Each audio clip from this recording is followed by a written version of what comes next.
मुद्दे आप कह रहे हैं वो जमीन पे दूसरी पार्टियां नहीं उठा रही हैं। बीजेपी कानून व्यवस्था का मुद्दा, अहमदाबाद ब्लास्ट का मुद्दा, साइकिल वाला मुद्दा उठा दिए, तो जो बेसिक मुद्दे हैं वो दिखाई नहीं दे रहे और हर फेज में मुद्दे बदल रहे हैं। लेकिन आस्ते आस्ते हम उनको मजबूर कर रहे हैं इन मुद्दों को उठाने के लिए, क्योंकि आपने देखा कि 2-3 दिन पहले नरेंद्र मोदी जी ने कहा कि प्रधानमंत्री जी ने कहा कि पहली बार उनके संज्ञान में आया है कि उत्तर प्रदेश में छुट्टे जानवर की समस्या है। अब ये समस्या पिछले कम से कम 3 सालों से तो हम उठा रहे हैं। मैंने मुख्यमंत्री जी को भी चिट्ठियां लिखी इसके बारे में, कोई जवाब नहीं आया। तो ये कहना कि मेरे संज्ञान में नहीं था, ये मुझे अजीब लगता है।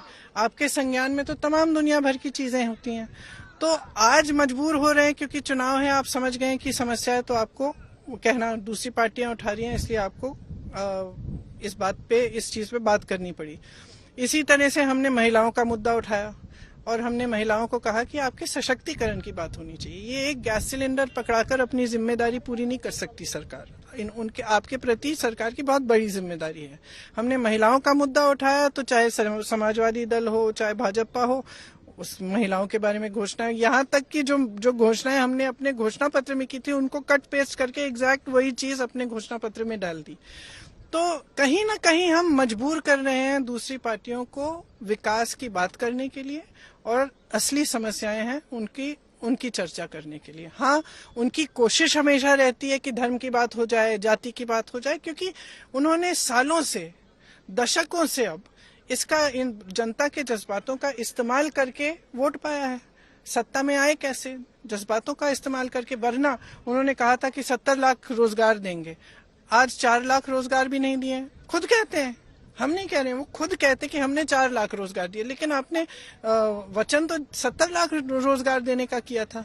तो ऐसी चीजें हैं जो आप घोषणाएं बार बार करते हैं, फिर आप उनको पूरा नहीं करते, विकास नहीं करा रहे हैं। जनता सारी जगह परेशान है, इसीलिए आपको धर्म और जाति के मुद्दे उठाने पड़ते हैं, या फिर पाकिस्तान या आतंकवाद का मुद्दा।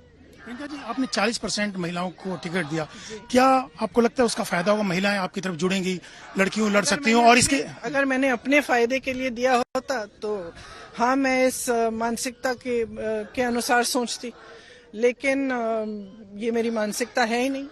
मैंने उनको टिकट इसलिए दिलवाए क्योंकि मेरा मानना है, मेरा विश्वास है कि 50% आबादी महिलाएं हैं, उनकी पूरी तरह से राजनीति में भागीदारी नहीं है।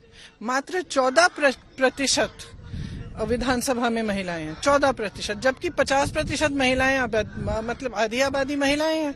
तो क्यों ना महिलाओं को सशक्त करें, उनको आगे बढ़ना चाहिए। देखिए, जैसी महिलाएं आज लड़ रही हैं चुनाव, जिन पर भयानक अत्याचार हुए हैं, जिनकी बेटियों को मार डाला है, उनका बलात्कार किया है, उनको पुलिस ने पीटा है, ऐसी महिलाएं आज लड़ रही हैं। और मैं आपसे आग्रह करती हूँ, आप जाके मिलिए उनसे, देखिए कितनी सशक्त हो गई हैं, कितने गर्व से खड़ी होती हैं मंच पर और कहती हैं, और मुझे कहती हैं और दिल से कहती हैं कि मैं दीदी, चाहे कुछ भी हो जाए, मैं जनता की मदद के लिए मैं काम करूंगी, मैं दिन रात काम करूंगी। जो भावना है उनमें लड़ने की, जनता की समस्याओं को, क्योंकि खुद अत्याचार की पीड़ित रही है ना, से पीड़ित रही हैं, तो लड़ना चाहती हैं, मदद करना चाहती हैं। अब इससे अच्छा क्या हो सकता है राजनीति में कि ऐसे लोग आगे आए जिनके साथ जिन पर अत्याचार हुआ, जिनके साथ गलत हुआ, अन्याय हुआ, लेकिन लड़ने को तैयार हैं और जनता के लिए लड़ने को तैयार हैं। ये कहा जा रहा है कि जो आपने अभी कर रही हैं आप 40% महिलाओं को, इसका फायदा अभी मिले ना मिले, लेकिन 2024 आपका निशाना है खासतौर से कि उसमें उसका फायदा मिले, जो आप ग्राउंड वर्क तैयार कर रही हैं। मैंने जैसे आपसे कहा, मैं ना ये निशाना है ना वो निशाना है। मेरा निशाना यह है कि महिलाएं सशक्त हो जाएं। मेरा निशाना यह है कि महिलाओं को अच्छी शिक्षा मिलनी चाहिए। जो 40% रोजगार, सरकारी रोजगार है, हम कह रहे हैं हम महिलाओं को देंगे। हम कह रहे हैं 25% जो पुलिस में भर्तियां हैं वो महिलाओं के लिए होंगी। क्यों कह रहे हैं? हम चाहते हैं कि महिला अपने पैरों पे खड़ी हो जाए, कि वो सशक्त हो, कल उसके साथ अत्याचार हो, खड़ी हो सके, कल उसको कमाना हो, उसको अपनी परिवार को मदद करनी हो तो कर पाए।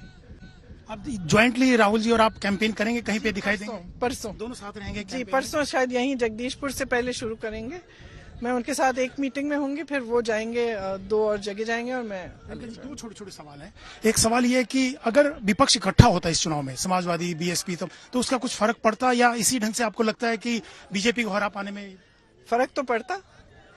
कैसे? नहीं, अगर सब इकट्ठे लड़ते तो बहुत फर्क पड़ता, लेकिन किसी की मंशा नहीं थी। आप चाहती थी कि समाजवादी बीएसपी सभी नहीं, मेरे चाहने न चाहने की बात नहीं है। मैं तो देखिए, मेरे संगठन के लिए ये अच्छा है कि हम 30 सालों बाद हम 400 सीटों पे लड़ रहे हैं, क्योंकि जब काफी समय से कई चुनावों से 250, 300 सीटों पे हम नहीं लड़ते हैं तो हमारा संगठन दुर्बल होते गया। हमारा लक्ष्य है कि अगर हमारा संगठन मजबूत नहीं होगा तो हम एक नई राजनीति को कैसे उभारेंगे, तो हम लोगों की समस्याओं को हल करने का काम कैसे करेंगे। तो कल कहीं पे अत्याचार हो रहा है, हम जाके हम क्या करेंगे अगर हमारा संगठन मजबूत नहीं है। तो ये दोनों लक्ष्य साथ हैं, तो यही काम कर रहे हैं। एसपी जो गठबंधन आपको लगता है बीजेपी को हरा पाएगा यूपी के अंदर? वो तो देखिए, जनता बताएगी क्या होगा। मैं तो भविष्यवाणी करना नहीं चाहती इसके बारे में। और आप क्यों सोच रहे हैं कि सिर्फ एसपी? कांग्रेस पार्टी भी है, कांग्रेस पार्टी भी जीत सकती है, बसपा भी जीत सकती है। अगर चुनाव के बाद जरूरत पड़ी तो क्या कांग्रेस समाजवादी गठबंधन सब मिलकर बीजेपी को रोकने के लिए सरकार बना सकते हैं अगर जरूरत पड़ जाए कांग्रेस? अब आगे जो परिस्थितियां आएंगी देखेंगे। एक आखिरी सवाल, कहा जाता है कि प्रियंका जी इंदिरा गांधी जी का लुक लाइक है, हमेशा छवि दिखती है उनकी। हमेशा से पार्टी के बड़े नेता, सीनियर नेता भी कहते रहे हैं कि इनको नेशनल लेवल पे बड़ा रोल लेना चाहिए, हालांकि आप यूपी में लगे हुए काफी। तो ऐसी उम्मीद कर सकते हैं कि भविष्य में कि आप सेंट्रल लेवल पे पर्दे के पीछे तो बहुत काम करती हैं आप, चाहे छत्तीसगढ़ का मामला हो, पंजाब का हो, राजस्थान को, आपने बहुत चीजों को सुलझाया है। तो क्या नेशनल लेवल पे ऐसा कुछ देखा जा सकता है आपका रोल? देखिए, जो भी मेरी पार्टी चाहेगी मैं वही करूंगी। मैं पार्टी की कार्यकर्ता हूँ और जो भी जहां भी पार्टी कहेगी, अगर कहेगी कि यहाँ जाइए वहां जाऊंगी, लेकिन एक बात स्पष्ट है कि मैं यूपी नहीं छोड़ने वाली।